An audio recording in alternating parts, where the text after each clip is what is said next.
šobrīd viņš prasa kaut kādus 2500 par tiem diskiem. Tikko sazinājos ar iepriekšējo saimnieku, un, ja sākumā mēs tur runājām par disku cenu, ka viņš man pārdos par 1000 eiro tos diskus, tad tagad, kad es jau esmu nopircis mašīnu,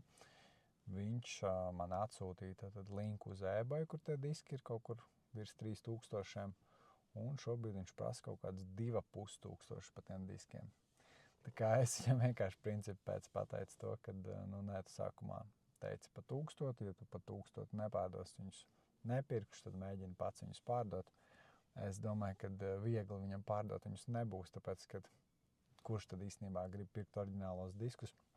Porsche, un tie, kas zina, ka, pieņemsim, tev nav nekāda jēga viņus uzlikt uz cita modeļa, lai tu varētu dabūt šo garantiju, un lai tāda garantija būtu derīga. Tā kā tā, jā, es viņam pateicu, ja viņš gadījumā pārdomās, lai dod man ziņu, bet pa 1000 es esmu gatavs ņemt tos diskus, bet pa 2,5, kas pēkšņi ir uzlecis pusotrīts vienkārši pa virsu, noteikti es vienkārši pat principa pēc viņus vienkārši nepirkšu un viss.